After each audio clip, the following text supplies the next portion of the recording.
Hello दोस्तों, कैसे आप सब। उम्मीद है अच्छे होंगे, अपने घर में होंगे और पढ़ रहे होंगे। दोस्तों, जैसा कि आप सभी जानते हैं, हमारा ये महाकाल साइंस क्लासेस चैनल 12वीं के स्टूडेंट और 11वीं के स्टूडेंट को फिजिक्स और मैथमेटिक्स पढ़ाते हैं और साथ में कॉम्पिटिटिव एग्जाम की तैयारी करने वालों के लिए हम लोग यहाँ पे मैथ्स पढ़ाते हैं। जल्दी हम रीजनिंग भी स्टार्ट कर देंगे। तो अभी हमारा मैथ्स का लगभग 50% जैसे ही सिलेबस कंप्लीट हो जाएगा तो हम जल्दी से इसमें रीजनिंग भी स्टार्ट कर देंगे। तो दोस्तों, जल्दी से जल्दी इसको लाइक शेयर सब्सक्राइब कर दीजिए और ज्यादा से ज्यादा लोगों तक इसको पहुंचाइए। दोस्तों, पिछले वीडियो में हमने एनआरवी मेथड पढ़ ली थी और एनआरवी मेथड को हमने समझ लिया था कि किस तरीके से एनआरवी मेथड हम करते हैं और अप्लाई करते हैं। आज उसी मेथड को आगे बढ़ाते हुए हम कुछ टफ टाइप के क्वेश्चन, कल पिछले वीडियो में हम लोगों ने बेसिक टाइप के क्वेश्चन करे थे, आज हम थोड़े से हाई लेवल के क्वेश्चन इससे करने वाले हैं और एनआरवी मेथड ही सबसे बेस्ट रहेगी। बेसिक मेथड में ज्यादातर क्वेश्चंस मैं बताता हूं, लेकिन जिस क्वेश्चन में बेसिक मेथड नहीं अप्लाई होती है वहां पे मैं एनआरवी मेथड से आपको यहाँ पे बताने वाला हूं। साथ में हम लोगों ने वहां पे सक्सेसिव मेथड को भी समझ लिया था। क्वेश्चन की प्रैक्टिस आपको ही करना होगी ज्यादा से ज्यादा। अगर आपको क्वेश्चन चाहिए तो हमारे टेलीग्राम चैनल को ज्वाइन कर लीजिए। ग्रुप इसमें डिस्क्रिप्शन में आपको लिंक मिल जाएगी, उसमें मैं आपको प्रैक्टिस करने के लिए और पिछले आए हुए क्वेश्चंस जो है वो वहां पे भेजूंगा। आप मेरी सिखाई हुई चीजों को उन क्वेश्चंस के ऊपर अप्लाई करके देखेंगे तो आपको पता चलेगा कि कितनी जल्दी में हम जो है इन क्वेश्चनों को सोल्व आसानी से कर पा रहे हैं इस एनआरवी मेथड से। और सक्सेसिव वगैरह जो मैंने मेथड बताई है उन मेथडों का हम यूज करने वाले हैं। साथ ही मैंने फ्रैक्शन मेथड बताई थी। दोस्तों, ये फ्रैक्शन मेथड हम सभी में यूज करने वाले हैं, चक्रवृद्धि ब्याज में भी, साधारण ब्याज में भी, और लाभ हानि में भी, बट्टा में भी, और यहाँ पे आपके डिस्काउंट प्रॉफिट लॉस में भी हम यूज करेंगे और परसेंटेज में तो यूज होगी ही। इसलिए उसको अच्छे से समझिए, इसलिए हमने ज्यादा से ज्यादा वीडियो में इसको और अच्छे से डिटेल में उसको समझाया है। तो चलिए आज का वीडियो हम लोग शुरू करते हैं। आज हम लोग एनआरवी मेथड को के कठिन क्वेश्चन हम लोग समझने वाले हैं कि किस तरीके से उनको हम लोग करेंगे। तो देखिए, सबसे पहले क्वेश्चन नंबर 1 लेता हूं, क्वेश्चन समझाता हूं। यदि शक्कर की कीमत 20% बढ़ाते हैं तो एक व्यक्ति 600 रुपए में 5 केजी कम खरीद पाता है, तो बताइए कि शक्कर की वास्तविक कीमत क्या थी। क्वेश्चन को करने से पहले सबसे पहले क्वेश्चन को समझना बहुत जरूरी है। क्वेश्चन को समझने के लिए हम लोगों को क्या करना पड़ेगा कि मान लो कि शक्कर की कीमत 20% बढ़ाते हैं, मतलब कि ये कि अगर आज 100 रुपए में 5 किलो शक्कर आ रही है तो उसकी कीमत जो है हमने, मतलब कि 20 रुपए किलो हुई, तो हमने 20% बढ़ा दी। इसका मतलब ये है कि 4 रुपए हमने उसमें वहां पे 4 रुपए मान लो बढ़ा दिए, उदाहरण के लिए ले रहा हूं, तो 24 रुपए प्रति किलो आएगी। अब उसी 100 रुपए में कुछ बराबर 5 किलो जो पहले आ रही थी उतनी तो नहीं आएगी, थोड़ा सा उसका क्वांटिटी कम आएगी। तो क्वेश्चन कह रहा है कि 5 केजी कम आता है 600 रुपए में, मतलब 100 रुपए में जहां पहले 20 रुपए किलो शक्कर थी तो 5 किलो शक्कर आ रही थी, अब 24 रुपए किलो हो गई है, तो 100 रुपए में 5 किलो शक्कर नहीं आएगी, थोड़ी सी कम आएगी। तो जितनी कम आएगी वो यहां दे रखी है और 600 रुपए में उतना कम वो आता है। तो हम लोगों को वास्तविक मूल्य, मतलब वो 100 रुपए की वैल्यू निकालनी है और साथ में ये निकालना है कि कितने केजी उन लोगों ने खरीदा है। इसमें क्वेश्चन में नहीं पूछा है, लेकिन आगे आने वाले क्वेश्चनों में पूछेंगे, तो हम एक ही क्वेश्चन से उसको समझ के चलेंगे। तो दोस्तों, इस क्वेश्चन को सबसे पहले करने से पहले मैंने बताया 20% बढ़ाते हैं, ठीक है। तो हमको सबसे पहले प्रतिशत लेना है, ठीक है। 20% की फ्रैक्शन वैल्यू क्या होती है? 1/5। अगर किसी को निकालना नहीं आती है तो मैं आसानी से बता सकता हूं कि 20/100 हो जाएगी। इसको हम काटेंगे तो 1/5 हो जाएगा, ठीक है। अब हम लोगों को पता है कि एनआरवी मेथड क्या होती है।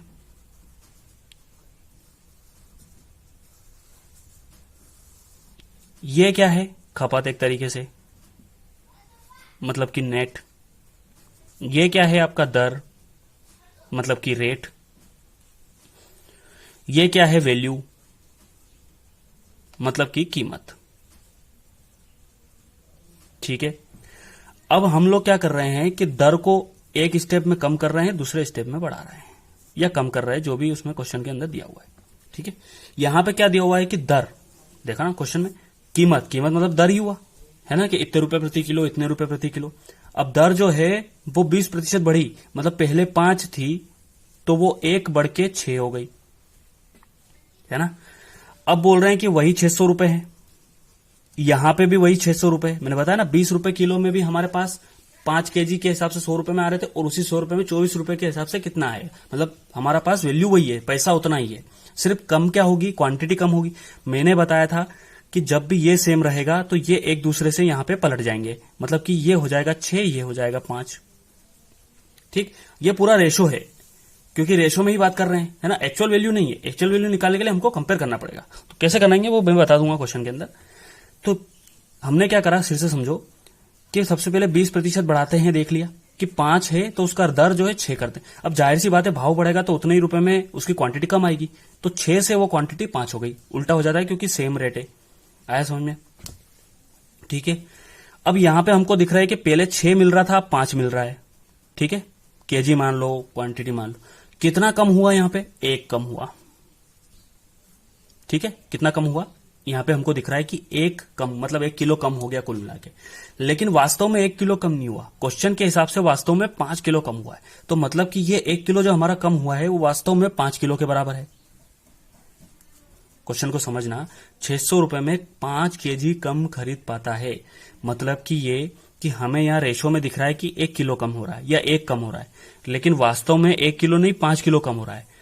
तो हम उस 1 को 5 के बराबर रख देंगे। तो यहां पे कितनी क्वांटिटी आ रही थी, उसको 5 30 किलो, और यहां पे कितनी क्वांटिटी उसको आ रही है, 25 किलो। क्वेश्चन पूरा सॉल्व हो चुका है, सिर्फ कुछ भी नहीं है। 600 रुपए में पहले 30 किलो खरीद रहा था, 20% भाव बढ़ने की वजह से 600 रुपए में अब वो 25 किलो ही खरीद पा रहा है। क्वेश्चन भी यही कह रहा है कि 5 किलो कम खरीद पा रहा है। ठीक है, तो उनने पूछा है कि वास्तविक कीमत, मतलब कि इन दोनों में से ये वास्तविक कीमत हुई, ये बढ़ी हुई कीमत हुई। ठीक है, ये दर है ना, दर मतलब वही कीमत। ठीक है, तो वास्तविक कीमत अगर 30 किलो 600 रुपए में 30 किलो खरीद रहा, तो 1 किलो कितने में खरीदेगा, यहां पे निकालेंगे हम लोग, तो वो 1 किलो खरीदेगा 600 बटे 30, तो यहां आ जाएगा हमारा 20 किलो। यहां पे वो 20 किलो खरीद रहा था, 20 रुपए प्रति किलो, सॉरी, मतलब कि 600 रुपए में 30 किलो खरीद रहा है, तो उसका रेट क्या है, 20 रुपए प्रति किलो। ठीक है, और यहां पे कितना आएगा, 600 बटा 25। ठीक है, 600 बटा 25 मतलब कितना, यहां पे इसको 5 से काट देंगे तो 120, और ये 5 से फिर काट गया, यहां से 24 रुपए, 24 रुपए प्रति किलो। तो क्वेश्चन हमारा सॉल्व हो चुका है कि पहले उसकी कीमत 20 रुपए प्रति किलो थी, तो 600 रुपए में 30 किलो खरीद रहा था, अब 24 रुपए प्रति किलो हो गई, तो 600 रुपए में 25 किलो खरीद रहा है। ठीक है, तो मतलब कि उसकी वास्तविक कीमत कितनी हो गई,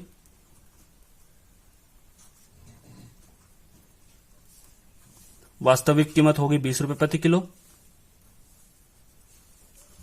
और बढ़ी हुई कीमत क्या हो गई, 24 रुपए प्रति किलो। अच्छे से समझ में नहीं आया, हम अगला क्वेश्चन करेंगे और आसानी से समझ में आ जाएगा। चलिए, इसकी कोई बेसिक मेथड नहीं है, अगर एक फॉर्मूला है वो रट के अगर हम करेंगे, फॉर्मूला भूल जाएंगे तो कोई मतलब नहीं है, इसलिए मैं एनआरबी मेथड से करा रहा हूं। पुराने क्वेश्चन भी हमने एनआरबी मेथड से करें तो आपको याद रहेगा कि करना क्या है। ठीक है, तो चलिए 16 से ही 2/3 की फ्रैक्शन वैल्यू निकाल लेते हैं सबसे पहले। ठीक है, वैसे तो याद होना चाहिए कि 1/6 होती है। ठीक, याद नहीं है तो कैसे निकालेंगे कि 16 से ही 2/3 को सोल्व करेंगे तो ये 50/3 आएगा। ठीक है, प्रतिशत है तो प्रतिशत का साइन हटेगा तो अपॉन में 100 हो जाएगा, तो ये 50 से 100 कटेगा 2 बार, तो ये 1/6 आ गया। ठीक है, फिर वही हम एनआरबी मेथड लगाएंगे।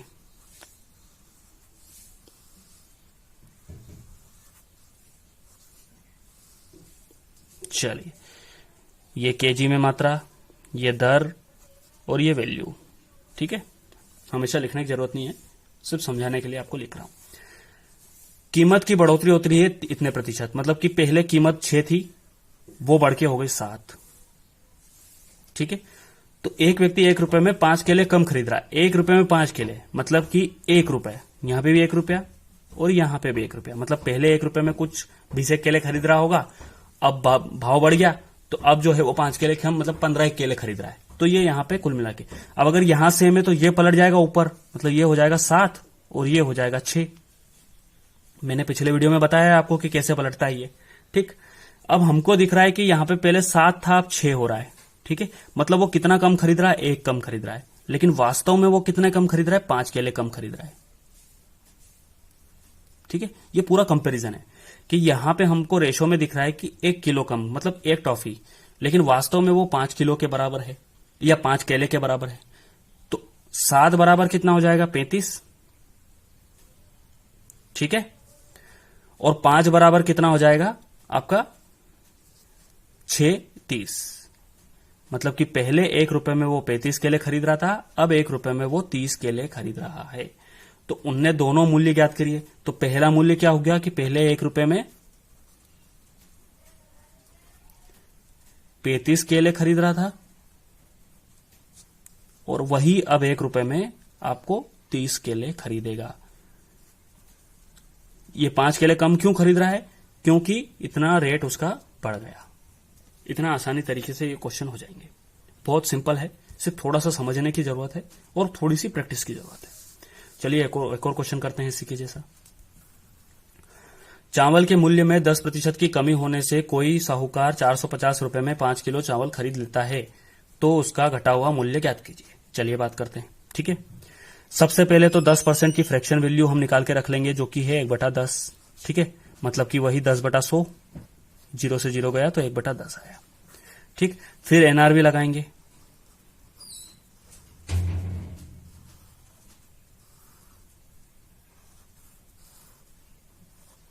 अब हम लोगों को पता है कि उसकी जो है मूल्य, मतलब वही दर बोल दो, मूल्य बोल दो। ठीक है, मूल्य जो है वो 10 से % की उसमें कमी हुई है। तो पहले देखो, पहले बड़ी मूल्य बढ़ा था तो कम खरीद रहा था, अब मूल्य घटा है तो ज्यादा खरीद पाएगा। जाहिर सी बात है, ये तो एक कॉमन सेंस है ना। अगर आप दुकान पे लेने जाओगे, मूल्य अगर घट गया कुछ तो ज्यादा क्वांटिटी आएगी उतने ही रुपए में, और अगर मूल्य बढ़ गया तो कम क्वांटिटी आएगी, है ना। एग्जाम्पल के लिए पेट्रोल ही समझ सकते हैं अपन। पहले 100 रुपए में 1.5 लीटर के समथिंग पेट्रोल आता था, अब जो है 90 रुपए पे पेट्रोल हो गया है। तो ऐसे में हमारे पास लगभग 1 लीटर ही पेट्रोल आता है। क्यों? क्योंकि भाव बढ़ गया लेकिन पैसा उतना ही लगा रहे, तो क्वांटिटी कम हो जाएगी ना, वो चीज। ठीक है, चलिए अब हम लोगों को पता है कि रेट 10 था तो वो घट के 9 हो गया। सॉरी, हाँ, 10 घट के 9 हो गया, है ना। 450 रुपए पहले भी थे, पहले भी 450 रुपए थे, अब भी 450 रुपए हैं। ठीक है, अब कई लोगों को कंफ्यूज होगा कि यार क्वेश्चन में तो ऐसा नहीं लिखा कि पहले भी 450 थे अब भी 450 थे। तो ये जो लाइन है कि साहूकार 450 रुपए में 5 किलो चावल अधिक खरीद लेता है, ये लाइन अपने आप में यही कहती है। वो ये नहीं बोल रहा है कि 450 में 5 किलो चावल खरीदता है, वो बोलता है कि पहले जो चावल जितने खरीद रहा था उससे 5 किलो कम खरीद पा रहा है। मतलब पैसे वो उतना ही दे रहा है, सिर्फ क्वांटिटी कम हो रही है। ठीक है, ये लाइन को समझने की देर है। अब हमको पता है यहां से होगा तो ये चीज पलट जाएगी, मतलब ये 9 यहां आ जाएगा और ये 10 यहां आ जाएगा। अब हमको पता है कि यहां कितना कम हो रहा है, यहां वास्तव में कितना बढ़ रहा है, 1 बढ़ रहा है ना। क्योंकि बढ़ेगा, क्यों बढ़ेगा? क्योंकि अधिक खरीद पा रहा ना। तो पहले 9 खरीद पा रहा था, अब 10 खरीद पा रहा था। यहां पे कितना खरीद पा रहा, वो एक ज्यादा खरीद पा रहा, लेकिन वास्तव में कितना खरीद पा रहा, वास्तव में 5 किलो। तो 1 बराबर क्या हो गया, 5। 1 बराबर 5 हो गया तो 9 बराबर कितना हो गया, 9 बराबर हो गया आपका 45 और 5 बराबर हो गया आपका 50। आया सुन, क्योंकि 9 पंजे 45, ये वही है। एक टाफी का मूल्य 5 किलो मतलब 5 रुपए, तो 9 टाफी का मूल्य 45 रुपए और 10 इस तरीके से। अब 450 में 45 किलो के हिसाब से खरीदेगा तो 10 किलो खरीद पाएगा, 10 रुपए प्रति किलो उसका रेट होगा। ठीक है, और अगर मान लो 450 में 50 किलो खरीद पाएगा तो उसका 9 रुपए प्रति किलो होगा। मतलब कि पूछा क्या है, घटा हुआ मूल्य। घटा हुआ मूल्य उसका पहले वास्तविक मूल्य क्या था,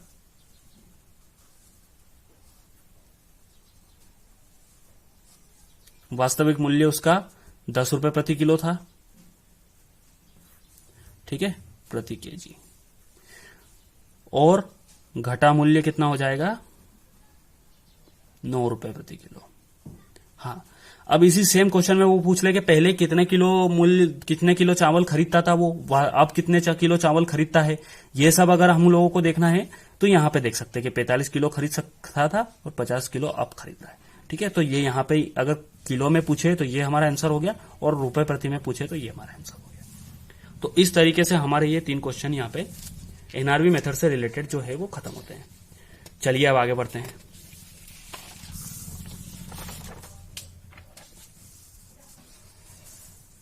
चलिए देखिए, धीरे धीरे मैं थोड़ा डेवलपमेंट कर रहा हूं, है ना।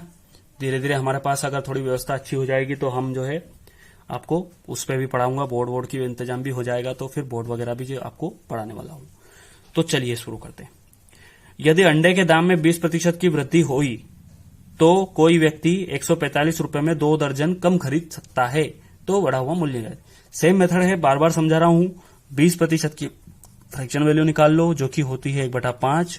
ठीक है, कैसे होती है मैं 3 वीडियो में बता चुका हूं, और शुरू से आप देखोगे तो समझ में आ जाएगा। अब एनआरबी मेथड हम लोग यहां पे लगाएंगे।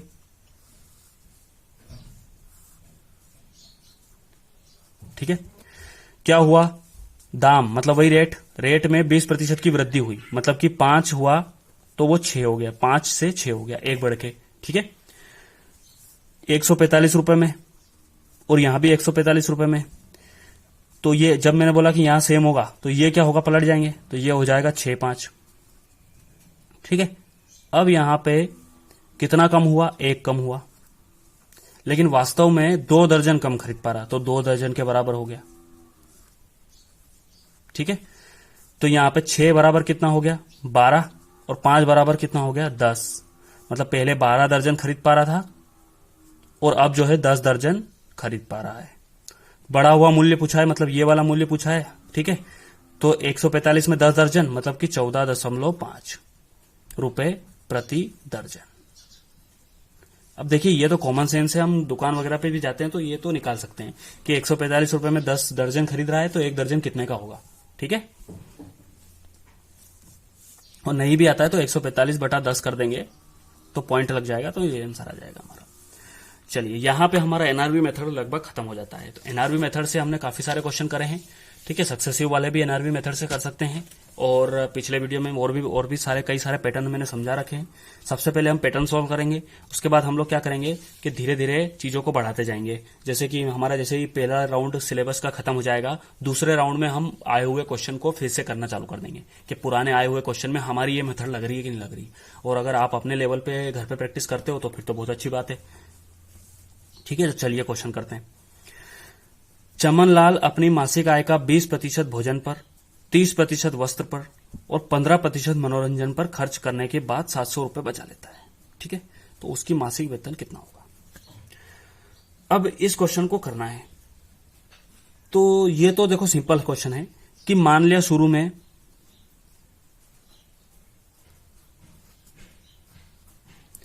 कि 100 रुपए उसकी 100 रुपए उसकी आय थी। ये तो बेसिक मेथड बता रहा हूं। ठीक है, ये बेसिक मेथड है, मैंने बताया था दोनों मेथड से कराऊंगा ताकि बेसिक भी समझ में आए। 100 रुपए उसकी आय है। अब क्या होता है कि 20%, 100 रुपए का 20% मतलब 20 रुपए तो उसने 20 रुपए तो उसने भोजन पे खर्च कर दिया। ठीक है, 30 रुपए उसने वस्त्र पे खर्च कर दिया, और 15 रुपए उसने मनोरंजन पे खर्च कर दिया। आया समझ में। अब ये तो हो गया, कितना खर्च हो गया टोटल मिला के उसका। तो यहां हम देख रहे हैं कि ये तो 50 और ये आपका 15, 65 रुपए उसका खर्च हो गया। ठीक, अब 100 रुपए थे आए थी, इतना खर्च हो गया, बचे कितने, 35 रुपए बचे उसके पास। ये उसकी बचत हो गई, 35 रुपए बचत आ रही है, लेकिन वास्तव में उसकी बचत 700 रुपए है। मतलब ये जो बचत के बराबर बचत कर देंगे तो 35 बराबर हमारा हो गया 700। क्यों, क्योंकि 35 नहीं है, वास्तव में 700 है, तो 35 के बराबर हम 700 कर देंगे। ठीक है, जैसे वो चावल के उसमें 1 कम आ रहा था तो हमने 1 के बराबर, लेकिन वास्तव 5 किलो था तो हमने बराबर कर दिया, ऐसा यहां पे कर दिया। तो यहां से हम 1 की वैल्यू निकालेंगे। ये वही बात होगी कि 35 टॉफी की कीमत 700 रुपए है तो 1 टॉफी की कीमत कितनी हो जाएगी। ठीक है, तो ये काटेंगे हम तो यहां से आ जाएगी 20 रुपए, मतलब 20, 1 की वैल्यू 20 आ गई। अब हमको तो 100 की वैल्यू निकालना है, तो 100 की वैल्यू कितनी हो गई, आई उसकी कुल मिला के यहां पे 2000।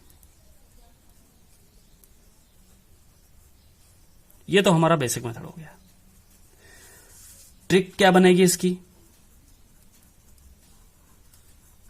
देखिए ट्रिक कुछ नहीं है, छोटा सा लॉजिक है। 20% यहाँ खर्च करा, 30% यहाँ खर्च करा, 15% यहाँ खर्च करा, कुल मिला के 65% उसका खर्चा हो गया, सीधे हमने लिख लिया। अब 100% कोई भी आए अपने आप में 100% होती है, 100% उसके पास आई थी, उसमें से 65% तो उसने खर्चा कर दिया, बचा उसके पास 35%। ठीक है, अब 35% बचा है, लेकिन वास्तव में कितना है, वास्तव में 700 है, तो ये 700 के बराबर हो गया, तो बचत के बराबर बचत कर दिया। ठीक है, तो 35% बराबर 700, मतलब कि परसेंट का साइन हटेगा, तो 35/100 बराबर 700 कर देंगे, है ना। ये काट देंगे 2, तो ये उधर चला गया 100, तो ये यहां से आ गया हमारा 2000, सीधा आंसर आ गया। ठीक है, तो ये ट्रिक है। इतना लंबा करने की बजाय सीधे हम 65% क्वेश्चन से ही पढ़ के लिख लेंगे, उसमें 100 में से माइनस कर देंगे, सीधे हमारा आंसर आ जाएगा। तो ये पूरा डिपेंड करेगा आपकी प्रैक्टिस के ऊपर। लॉजिक वाले क्वेश्चन है, छोटे मोटे क्वेश्चन है, आसानी से कर सकते हैं, कोई दिक्कत नहीं है। चलिए आगे बढ़ते हैं। अब देखो, अगर क्वेश्चन ऐसा आ जाए, सुबह अपने मासिक वेतन का 20% भोजन पर, शेष का 12% वस्त्र पर, शेष का 25% अन्य खर्च पर। अब इस क्वेश्चन में और इस क्वेश्चन में एक डिफरेंस समझो। भोजन पर और शेष का, क्या यहां पे शेष लिखा है? नहीं लिखा है। मतलब अगर शेष नहीं लिखा है तो सीधे जोड़ देंगे, लेकिन अगर शेष का लिखा है तो फिर वहां पे कहानी थोड़ी सी पलट जाती है ना। कैसे पलट जाती है वो मैं यहां पे समझाता हूं आपको। इसको डायरेक्ट में ट्रिक और बेसिक मतलब दोनों का कॉम्बिनेशन ही है वो एक तरीके से, है ना। तो हम उसी तरीके से इसको करेंगे, है ना। ट्रिक इसलिए क्योंकि हमने बेसिक मेथड को थोड़ा सा सिंपल तरीके से समझाने की यहां पे कोशिश करी। कैसे? मान लिया कि 100 है उसकी आय, ठीक है। अब उसका उसने 20% खर्चा कर दिया, है ना। 20% खर्चा हो गया, मतलब 20 रुपए तो खर्चा हो गया, लेकिन यहां पे बचा कितना? 80। तो अब इस 80 का जो है 12% निकलेगा, ना कि 100 का 12%। यहां पे शेष नहीं दिया था, तो पहले तो 100 का 20% निकला, 20 आया, फिर उसी 100 का 30% निकला, 30 आया। लेकिन यहां पे शेष बोला है, तो जो शेष बचेगा ना, ये शेष, इसका हमको आगे का परसेंट निकालना। अब उसके बाद ये खर्चा हो गया, अब ये जो 80 बचे ना, इसका 12% वो खर्चा करेगा, इसका 12% वो खर्चा करेगा, और फिर यहां पे कुछ बचत होगी। ठीक है, अब इसका 12% ये काय पे है? ये आपका भोजन पे है। ठीक, अब इसका 12% खर्चा कर रहा है, चलो समझते हैं। 80 का 12% कितना हो जाएगा? चलो करते हैं, 80 × 12/100। बहुत आसानी से मैंने बेसिक आपको शुरू में बताया था कि 80 का 10% कितना हो जाएगा? 80 का 10% तो 8 होगा, ठीक है, और 1% 0.8 होगा, है ना। 8% मतलब सॉरी 10% आपका 8 हो गया, और 1% आपका 0.8 हो गया, तो 2% कितना हो गया? 0.16। तो 8.16 इसका 12% हो जाएगा। ये तो ट्रिक है। अगर ये चीज समझ में नहीं आई कि मैंने कैसे किया, तो आप शुरू के वीडियो देखिए, आपको अच्छे से समझ में आ जाएगा। और जिसको नहीं आता वो यहां पे ऐसे निकाल ले, ठीक है। तो ये 9.6 हो जाएगा यहां से आंसर। तो मतलब कि उसने 9.6 रुपए खर्चा करे, काय के ऊपर? वस्त्र के ऊपर,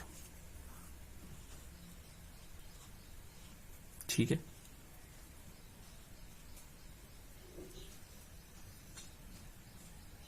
यहां पे 1.6 हो जाएगा।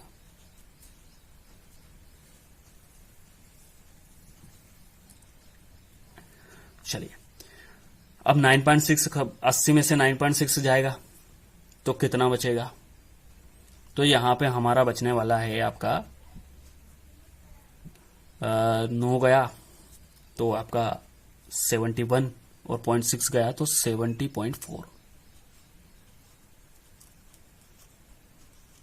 70.4 मतलब कि 70.4 अभी उसके पास बचे हैं।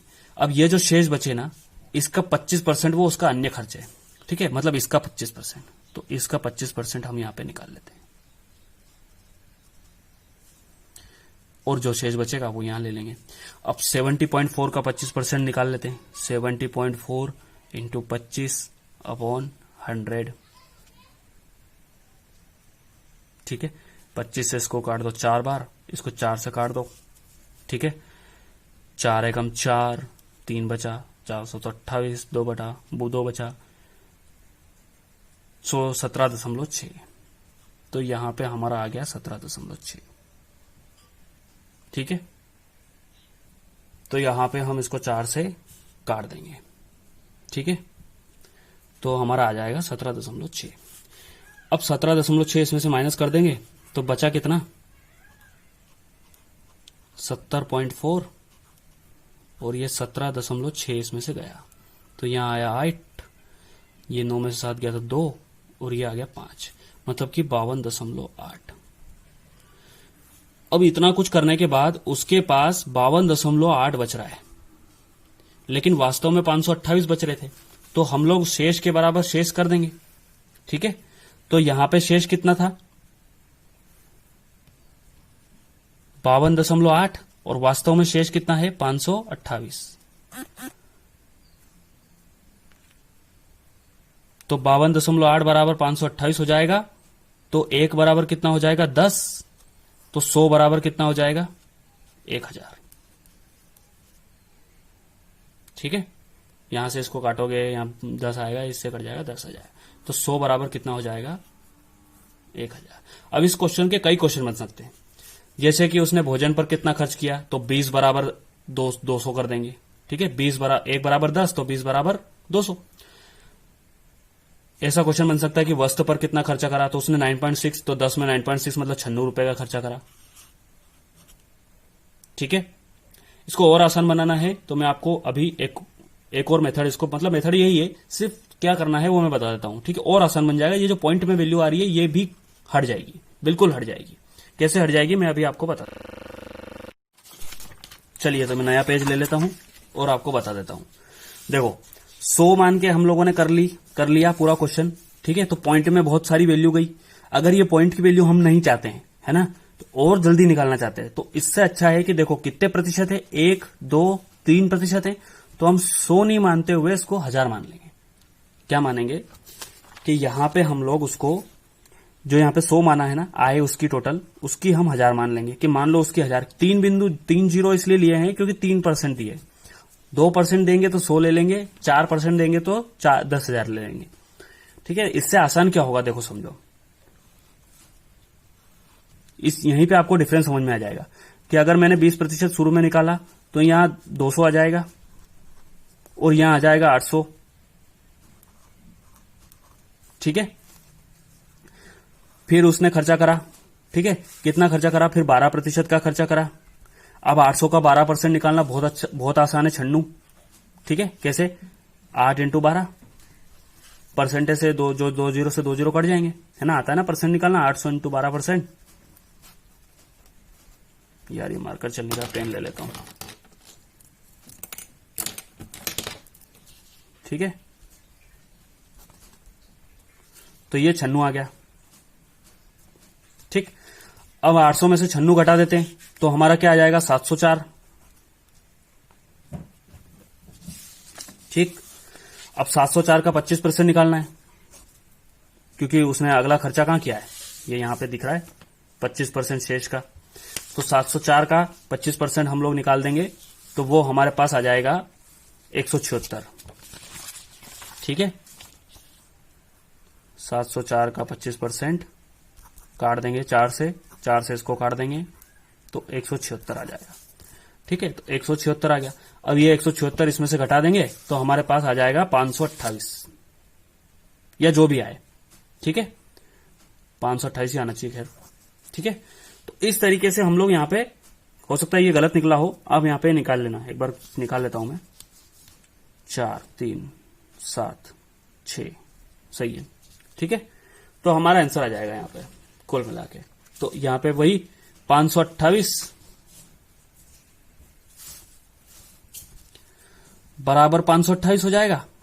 ठीक है, क्योंकि देखो यहाँ पे 528 बच रहे हैं तो यहाँ पे भी 528 रुपए बच रहे हैं, तो 1 की वैल्यू एक बराबर आ गई, 1 के बराबर, तो 1000 के बराबर हो जाएगा 1000।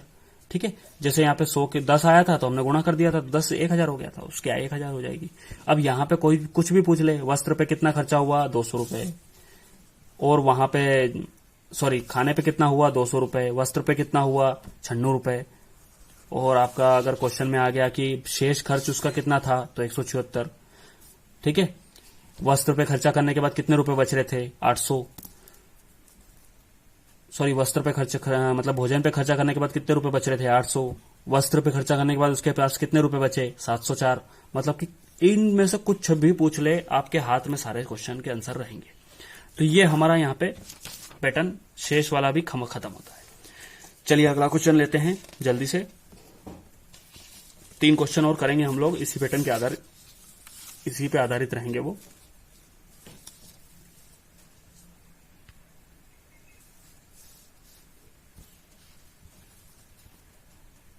चलिए, जो पिछला क्वेश्चन था सेम क्वेश्चन है, सिर्फ इस बार परसेंटेज देने की बजाय हमारे पास फ्रैक्शन में वैल्यू दे देंगे। कैसे? एक व्यक्ति अपनी आय का 1/5 भाग पत्नी को, शेष का 2/7 भाग बड़े भाई बेटे को तथा शेष का 1/4 भाग अपने छोटे बेटे को देने के बाद 900 रुपए बचा लेता है, तो उसकी आय क्या होगी? बहुत आसान है। पहले क्या है? पहले नंबर पर है 1/5, सेकंड नंबर पर है 2/7 और थर्ड नंबर पर है आपका 1/4। ठीक, हम लोग क्या करेंगे, इस टाइप के क्वेश्चन को करने से पहले सेम यही मेथड लगाने वाले हैं जो हमने पिछले मेथड क्वेश्चन में लगाई थी। इस तरीके से 1000 मान लेंगे या 100 मान लेंगे, लेकिन 100 मानने में क्या होगा कि कई बार चीजें कटेंगी नहीं। कैसे कि यहाँ 2/7 आ गया, अब 7 तो ऐसी संख्या है जिसे 100 से डिवाइड होता ही नहीं, तो क्या करेंगे, तो हम लोग ऐसी संख्या मानेंगे जिसमें 5, 7 और 4 तीनों का भाग चले जाता हो आसानी से। तो तीनों का भाग चले जाए मतलब कि इन तीनों का एलसीएम है ना, तो या तो इन तीनों का गुणा करके लिख लो। तो इन तीनों का एलसीएम हम लोग जब लेंगे तो क्या आएगा हमारे पास? 20 और 140 है ना, क्योंकि 7, 4 और 5 का हम गुणा करेंगे तो यह आ जाएगा 20 इंटू 7 करेंगे तो हमारे पास आ जाएगा 140। तो हम उसकी टोटल आय कितनी मान लेंगे? 140। ठीक, पहले नंबर पे उसने क्या करा? 1/5 खर्चा, तो 140 का 1/5 निकाल लो। 1/5 निकालेंगे तो 5 कट गया यहां से, तो कितना बचा? 28। मतलब 28 रुपए उसने खर्चा कर दिया। बचा कितना? 140 में से 28 गया, निकाल लो। 2, 1, 112।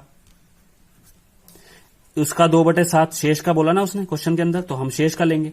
शेष का 2/7 उसने और काई पे खर्चा की, मतलब अपने जो भी है शेष को पत्नी को दिया। ठीक है, अब देखते हैं 2/7 निकाल लेते हैं। 112 का 2/7 निकालना, का मतलब गुणा, 7 से इसको काट देते हैं। यहां कितना बचा? 6, 16 दूना 32 आ गया। सॉरी, यहां आएगा 32। अब 112 में से 32 जाएगा तो 112 में से 32 गया, 0। यहां पे 11 में से 3 गया तो आपका 8, 80 आ गया, तो यहां आ जाएगा 80। अब इसमें से उसने 1/4 खर्चा कर दिया, तो कितना खर्चा कर दिया? 20 और बचा कितना? 60। यहां कितना बच रहा? 60। वास्तव में कितना बच रहा? 900। तो 60 बराबर कितना हो गया? 900। तो 1 बराबर कितना हो जाएगा? 90/6। इसको काट देंगे तो 15 आ जाएगा। मतलब 1 की वैल्यू 15 आ गई, तो 140 की वैल्यू कितनी हो जाएगी? 140 इंटू 15। अब 15 का गुणा करने की शॉर्ट ट्रिक मैंने क्या बताई थी कि पहले 10 का गुणा कर दो, 1400 हो जाएगा, और फिर ये 1400 का आधा 700 जोड़ दो उसमें। ठीक है, गुणा करने की मेथड में शुरू में ही बता चुका हूं, जिसको नहीं समझ में आ रही है वो मैं वहां पे समझ ले। तो 14, 2100, मतलब उसकी आय कितनी है? 2100। आ गया समझ में? इतनी आसान तरीके से हम इस क्वेश्चन को कर देंगे। मेरे ख्याल से समझ में आ गया होगा। चलो, थोड़ा सा एक पुराना क्वेश्चन में लेता हूं यहाँ पे, है ना, क्योंकि पहले आप लोगों को थोड़ा सा रिवीजन टाइप भी हो जाए, एक आध क्वेश्चन पुराने भी होते रहे तो आपको आसानी से समझ में आ जाएगा। किसी संख्या के मान में 20% और 30% की क्रमिक वृद्धि की जाती है तथा पुनः 50% की कमी की जाती है, तो प्राप्त मूल संख्या का। अब देखो, हमारे पास बेसिक मेथड है पहली बात तो, ठीक है, उसके बाद सक्सेसिव मेथड है और उसके बाद आपकी फ्रैक्शन मेथड है। तीनों मेथड से हम यहाँ पे इसको करके देख लेते हैं। मैंने बताया था जब भी 3% देंगे तो 1000 मानेंगे। मान लिया कि शुरू में 1000 थी, पहले 20% बढ़ाया, ठीक है, मतलब कि 1200 हो गई। कैसे हो गई? 1000 का 20% 200 और 200 उसमें जोड़ दो। फिर हमने उसको 30% बढ़ाया, अब 30% बढ़ाएंगे तो कितना हो जाएगी वो, 30% बढ़ाएंगे तो ये 1200 का 30% निकलेगा, 12 इंटू 30 तो 360 हो जाएगा। ठीक है, 360 इसमें जोड़ देंगे तो 1560 हो गया। अब फिर 50% की कमी करी, -50%, मतलब इसका आधा कर दिया कुल मिला के। ठीक, तो 1560 का आधा कितना हो जाएगा, निकाल लेते हैं। 1560 का आधा कितना हो जाएगा, 7 8 0 780, मतलब 1000 से वो 780 हो गई। तो क्वेश्चन पूछा है कि वह प्राप्त संख्या मूल संख्या से कितना प्रतिशत कम है, प्रतिशत में पूछा है। यहाँ पे एक्चुअल में मेरे को कितना कम दिख रहा है, मेरे को यहाँ पे दिख रहा है ये 1000 में से 780 जाएगा तो 700 जाएगा तो आपका कितना बचेगा, 300, और 80 जाएगा तो 220। 220 कम हुआ, किसके रिस्पेक्ट में हुआ, 1000 के रिस्पेक्ट में, इंटू 100, परसेंटेज ऐसे निकालते हैं, कितनी है, कितनी कम हुई, किसके रिस्पेक्ट में हुई, इंटू 100। तो 0 से 0 गया, ये 2 0 से ये 2 0 गया, मतलब 22% उसकी कमी आ गई। ये हमारा बेसिक मेथड हो गया। सक्सेसिव मेथड में क्या है, पहले इन दोनों को सोल्व करो, फिर जो आंसर आए हमारा फिर उससे सोल्व करो। तो सक्सेसिव मेथड पिछले क्वेश्चन में बहुत अच्छे से बताता हूं, डायरेक्ट बताता हूं। क्रमिक वृद्धि है, मतलब +20 +30 +20 इंटू 30 अपॉन 100, ये 0 0 0 गया, ये कितना हो गया 50, प्लस यहां कितना हो गया 6, मतलब कि 56%। अब 56% प्लस का है ना, और माइनस का 50% कर रहे हैं क्योंकि कमी कर रहे हैं। ठीक, फिर plus minus minus, 56 into 50 upon 100, यह 2 बार गया, यह आ गया आपका 28। ठीक, माइनस का 28, यहां बचा आपका प्लस का 6 माइनस का 28, मतलब कि माइनस का 22%। माइनस का 22 क्या शो कर रहा है कि 22% की कमी हुई है। आगे समझिए, फ्रैक्शन मेथड में क्या बताया था मैंने कि 20% की फ्रैक्शन वैल्यू कितनी हो जाएगी, 2/10, 30% की 3/10 और 50% की 1/2। ठीक, जल्दी इसलिए बता रहा हूं क्योंकि पूरा एक वीडियो बता चुका हूं इन क्वेश्चंस के ऊपर में। सीधे ये तो एक प्रैक्टिस या रिवीजन के तौर पे लिया था मैंने। फ्रैक्शन वैल्यू निकालनी है, क्या करेंगे, ये निकाल ली। अब क्या कर रहे हैं, 2 बार ये तो बढ़ रहे हैं, ये भी प्लस हो रहा है, ये भी प्लस हो रहा है, ये माइनस हो रहा है, मतलब 10 से ये 12 हो गया, ये 10 से ये 13 हो गया। ठीक है, ये 2 से 1 हो गया। आगे सुनिए, तीनों का गुणा करके लिख दो, कितना हो गया 100 200, और इधर दोनों का गुणा, तीनों का गुणा करके लिख दो, 12 और 13 का गुणा कर दो।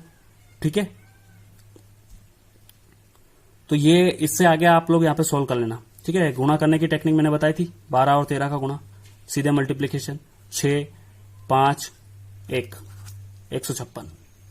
यहां दिख रहा है 200 से 156 हो गई, कितना कम हुआ 4 और 44 कम हो गया। किसके रिस्पेक्ट में हुआ, 200 के रिस्पेक्ट में हुआ, इंटू 100 कट गया, 22% आ गया। तीनों मेथड समझा दी, जो अच्छी लगे उससे आप कर सकते हो। ठीक, चलिए अगला क्वेश्चन करते हैं, आज का लास्ट क्वेश्चन है। फिर हम लोग आगे इस परसेंटेज का एक वीडियो और आएगा, उसमें हम जनसंख्या वाले क्वेश्चन करेंगे, कुछ और क्वेश्चन थोड़े बहुत करेंगे और हमारा यहाँ पे खत्म हो जाएगा। थोड़े बहुत मिश्रण के क्वेश्चन है वो भी मैं आपको इसमें बता दूंगा। तो आज हमारा ये लास्ट क्वेश्चन है, तो जल्दी से जल्दी इसको क्वेश्चन को कर लेते हैं। 400 लीटर दूध तथा पानी के मिश्रण में 50% पानी है, 10% पानी है। यदि मिश्रण में 80 लीटर दूध डाल दिया जाए तो मिश्रण में पानी का कितना प्रतिशत होगा। क्वेश्चन बहुत आसान है, 400 लीटर टोटल है। ठीक है, ये आपका मिश्रण हो गया, इसमें 10% तो पानी है। ठीक है, बाकी बचा जो है 90% वो आपका हो गया दूध है। अब 10% पानी मतलब कि 400 का 10% कितना हो जाएगा 40, है ना। तो 40 तो पानी हो गया, अब 400 में से 40 गया तो 360, ये हमारा दूध हो गया। अब वो बोल रहा है कि पानी तो उतना ही है, हमने दूध ज्यादा डाल दिया। दूध कितना डाल दिया, दूध हमने डाल दिया यहाँ पे 80 दूध और डाल दिया। अब हम लोगों ने 360 तो दूध था ही सही, 80 दूध और डाल दिया, तो 80 दूध और डाल दिया तो कितना दूध हो गया ये। ठीक है, ये हो गया 440, तो सिर्फ दूध ही दूध हो गया उस मिश्रण में, और 40 पानी हो गया, मतलब कि टोटल हमारे पास कितना मिश्रण हो गया। अब टोटल हमारे पास 480 मिश्रण हो गया। अब टोटल 480 पे 40 दूध है, है ना। इसका मतलब कि 40 पानी है, तो अब उसने पूछा है कि कितना प्रतिशत पानी होगा, तो 40 तो पानी है, टोटल किस पे है, 480 पे है, इंटू 100। आया समझ में? कुछ नहीं करा, 400 में से पानी और दूध अलग कर लिया, दूध में दूध को जोड़ दिया, है ना। अब 40 तो पानी और टोटल दूध इतना, टोटल मिश्रण कितना हो गया 480, क्योंकि हमेशा परसेंटेज टोटल पे ही निकलेगा, यहाँ पे भी हमने टोटल से ही निकाला, है ना। अब 480 तो टोटल हो गया और उस पर 40 जो है वो पानी है, तो 40 पानी 480 मिश्रण पे काट देंगे, 0 से 0 गया, 4 से इसको काट देंगे। तो इस तरीके से हम लोग इसको काट के हमारा जो भी आंसर आएगा वो यहाँ पे लिख देंगे। तो फाइनली हमारा यहाँ पे ये क्वेश्चन खत्म होता है और आज का वीडियो हम यहीं तक रखते हैं। तो जल्दी से जल्दी अगर मेरी मेहनत आपको पसंद आ रही है, ज्यादा से ज्यादा लोगों तक पहुंचाइए ताकि और भी लोग इसका फायदा ले सकें। धीरे धीरे हम और अच्छे से यहाँ पे पढ़ने वाले हैं। तो दोस्तों जल्दी से जल्दी लाइक शेयर और सब्सक्राइब जरूर कर दीजिए। अगर आपको टेलीग्राम ग्रुप में ज्वाइन होना है जहां पे आपको पीडीएफ मिलेंगे तो आप डिस्क्रिप्शन में लिंक मिलेगी, और साथ में ट्विटर और फेसबुक और एक इंस्टाग्राम की लिंक भी आपको फेसबुक में मिल जाएगी। तो आप जल्दी से जल्दी उस वहां पे हमें को फॉलो कीजिए ताकि आपके पास इन्फॉर्मेशन जल्दी से जल्दी आ सके। तो इसी के साथ हम आज का वीडियो खत्म करते हैं। जय श्री महाकाल।